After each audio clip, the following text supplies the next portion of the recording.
Now in this we are going to check out a new chapter, that is forms of market. Okay, from exam point of view this chapter is of 3 to 6 marks, not more than that. Okay, so but then still if you are looking forward for 100 on 100, every chapter is equally important. Fine. Now here we will check out different forms of market, different types of market, what are their features, how they are acting, everything we will check out. Fine. The very first part is perfect competition. Okay, now what is perfect competition? Perfect competition is a market structure in which there are large number of producers producing a homogeneous product so that no firm can influence the price of the commodity. Now perfect competition, that itself states that there is a competition between the product. Fine, like for example you have so many of shampoos available in the market or toothpaste available in the market. Now what is that? That is perfect competition. They all are producing homogeneous similar kind of product in the market. Okay, so what is there? They all will find out that there is a competition in the price. Nobody can influence the price. Near about everyone will keep the same price. Fine, this is what it is, perfect competition. Is it clear? Now what are the features of this market? Now first one is large number of buyers and sellers. What that means? That means there are large number of buyers and sellers of the commodity. Each one is too small. That means their purchasing for the commodity is so small. That means they cannot influence the price of the commodity in the market. So a competitive firm has no market power to influence the price. Therefore a firm is called price taker rather than price maker. Now remember this word price taker. Why? Because many a time it is asked in the exam that which firm is the price taker, or perfect competitive market is a price taker. Justify your answer. So that is the way you will justify your answer. Similarly, no buyer can influence the price, market price, by changing his demand, as they have very small quantity of demand from the total output, hence cannot influence the market price. Am I clear? Now second is homogeneous product. We have already studied in the meaning, that is homogeneous product. Now all the firms, they produce homogeneous or identical product with reference to physical characteristics or environmental factors such as color, size, shape, location of the seller, credit facilities, etc. The implication of this characteristics is that a uniform force will rule throughout the market. No firm on any basis can charge higher price for its product. Similarly, the buyer has no reason to express his preference for the product of any particular firm. So I hope it is clear. As it is a homogeneous kind of product, that then equally it is being demanded, so nobody can change the price on grounds of speciality. That means I have the special features, so they cannot do that. Fine. So that is what we say homogeneous product. Now next feature of perfect competitive market is freedom of entry and exit. Now what does that mean? Now as you know that there are large number of buyers and sellers. Fine. So new firm can have entry, free entry. Okay. Free entry, that means anytime they can enter, they sell their product, and if at all they don't feel that they are doing fruitful business, they can exit the market, they can leave the market, they are free to leave the market. Okay. So what is it? New firms are free to enter the industry and start producing, while the exiting firm are free to leave. This condition ensures that all the firm under perfect competition end up earning only normal profit in the long run. If the existing firm are earning supernormal profit, new firms would enter the industry and increase the total amount of market supply, which would reduce the market price and wipe out the supernormal profit. On the other hand, if existing firms are incurring losses, they would leave the industry, supply would decrease and price will rise till the loss are wiped out. Supernormal profit means extra profit more than normal profit. Okay. Now suppose if some firm is earning supernormal profit, what is there? New firm will come, enter inside, they will produce. Now the supply is excess, that is increased. Once the supply is increased, again the price will be normal. Same way, if the firm will incur a loss, what will happen? They will exit. Fine. Now the supply will be reduced, decreased. Fine. Now if the supply is decreased, what will happen? Excess loss will be wiped out. Why? Because now the price will go up. Fine. So that is what freedom of entry and exit is. Next is perfect mobility of resources. The resources are able to switch over from one use to another without any restriction. This condition is essential to make the entry of the firm into an exit of the firm from the industry possible. Okay, perfect mobility of resources, that is movement of resources. Now movement of resources are able. Why? Because now we can switch to another production. Fine, it is not restricted that you will produce only utensils if you have a steel. Suppose I find that other business is more profitable in case of steel, I can switch over. Why? Because I am totally free for that. Fine. So there is no restriction. I can go on using wherever the raw material or the product which I have, wherever I feel more profit. Fine. So this is essential to make the entry of the firm into an exit of the firm from the industry possible. Okay. Next is perfect knowledge. Now perfect knowledge means each firms know the price prevailing in the market. Prevailing in the market means running in the market, which is going through in the market, and would not sell below this price similarly.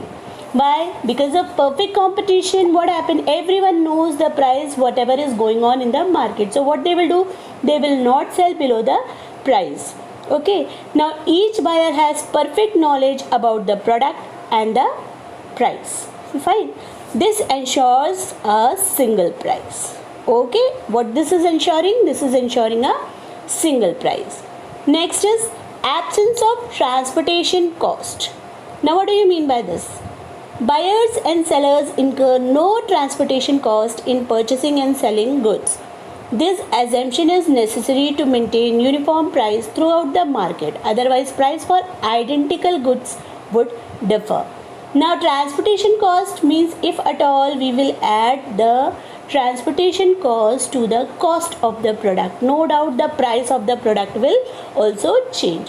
So what we do, we assume over here that we are not considering transport cost. Okay, not considering, rather we are in actual sense, but then we are not adding it. That means in this we are saying that buyer and sellers, they are not incurring only transport cost in purchasing and selling of goods. So that transportation amount is totally been discarded from the main amount. Okay, so that is why prices throughout the market is uniform throughout the market. That means in all over the market the price is one. Why? Otherwise, if the product is coming from distance area or some identical product, then what will happen? Transportation cost is more, and if a transportation cost is more, the price will increase. That will create problem, difference in the price. Okay. Now next we will go through with the imperfect market. Now there are many imperfect market. First is monopoly market. Now monopoly is a market structure in which there exists only a single seller of a product who is the sole producer of the product, which is no case substitute. Now there is no substitute for this kind of product. It is a monopoly market. That means totally being controlled by the owner. Like for example, you have railways. Now railway is totally been controlled by the government. Electricity board, water supply, this has been totally controlled by the government. There is no substitute for this. Fine. So that is what monopoly market is. Now we will check out the features of monopoly market. The first feature is single seller. See, the meaning itself states what? Monopoly is a market structure in which there exists only a single seller. Single seller, that means only one seller. So monopoly exists with only one seller or producer called monopolist. Any change in the amount of output would have significant influence over the market price because there is only one firm.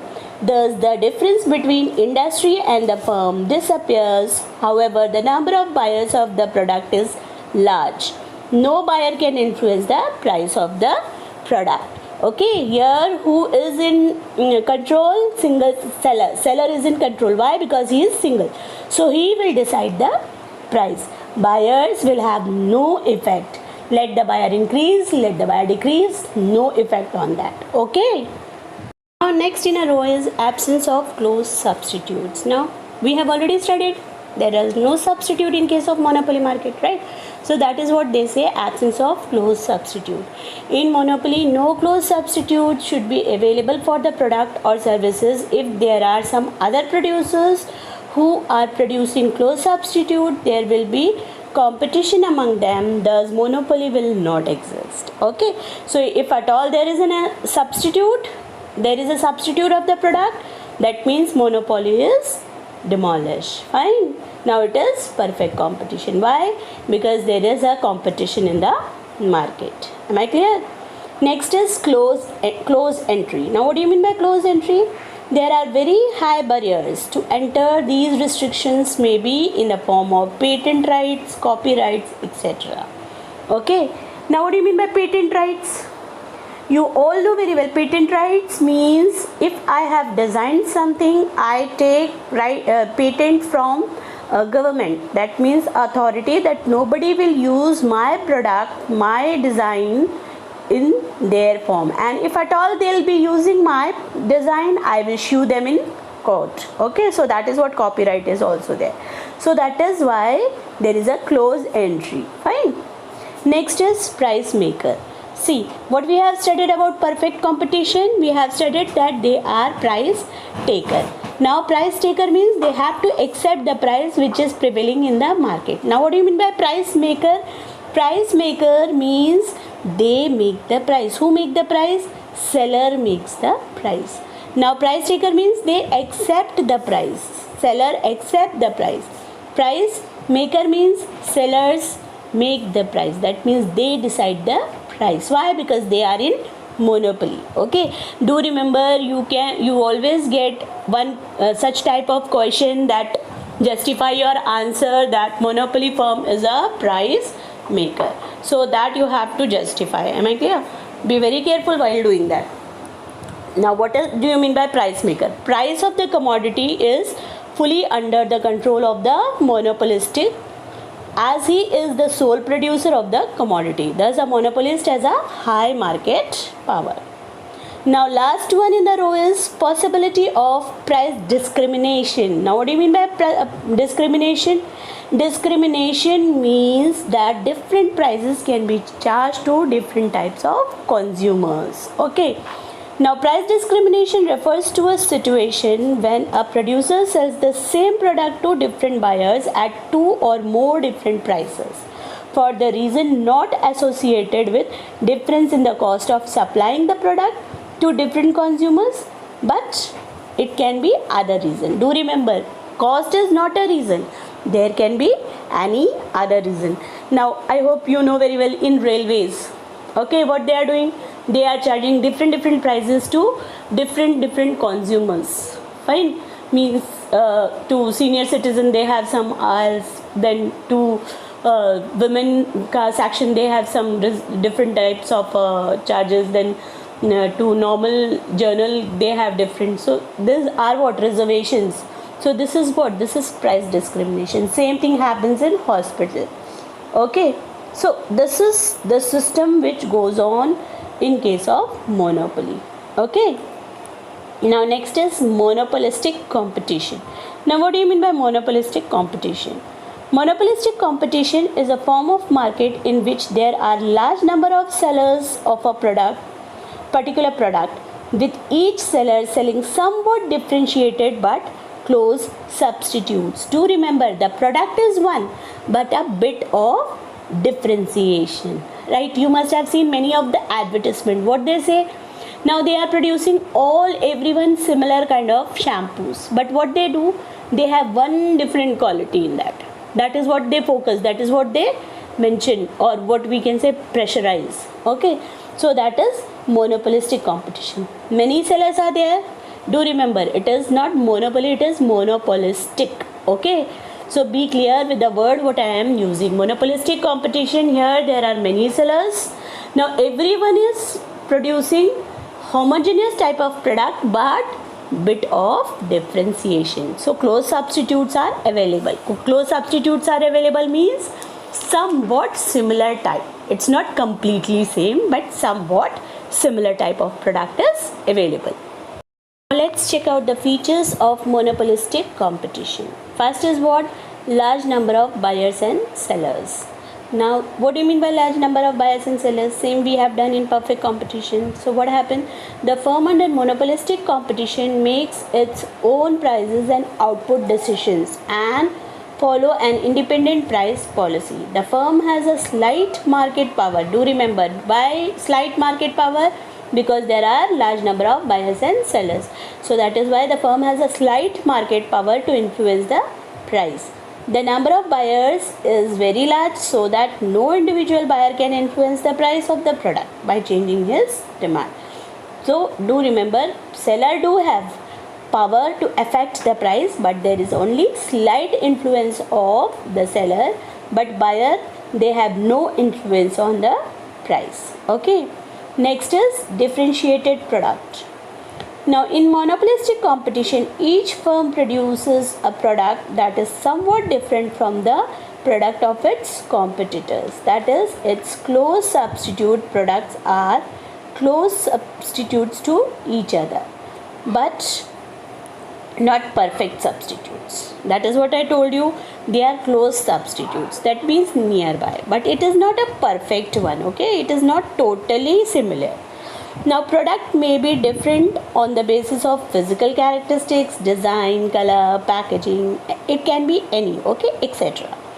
Individual firm have monopoly of its own differentiated products, producers own brand name, but each firm has to compete with other firms producing close substitutes.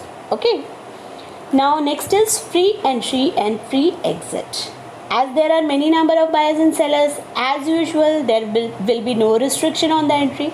So there are no restrictions on the entry of new firm. Firm are free to produce close substitutes but with different brand name.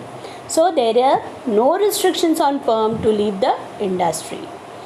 Free entry and exit ensures that a firm earns normal profit in long run. Okay, that we have studied in perfect market also, that free entry and free exit is what? That means the firm is earning normal profit in long run.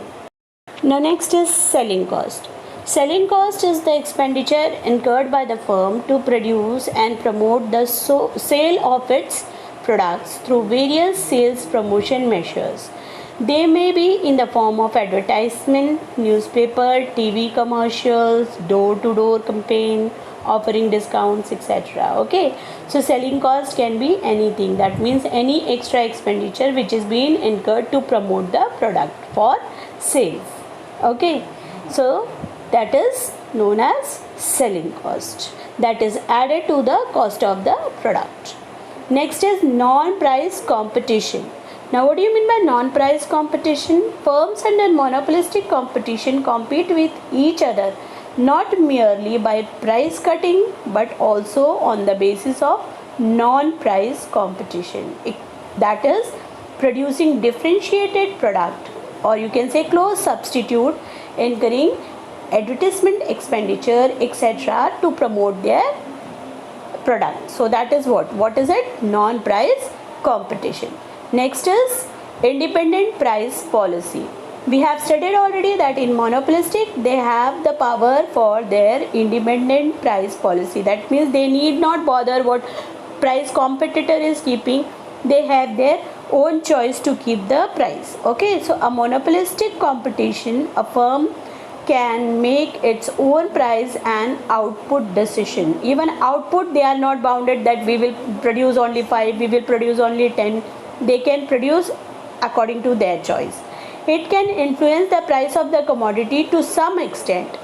It is price maker for its product. Do remember, for the particular product which they are producing, they will be considered as a price maker. Am I clear? Now this ends up the features of monopolistic competition. Rest of the topic we will go further.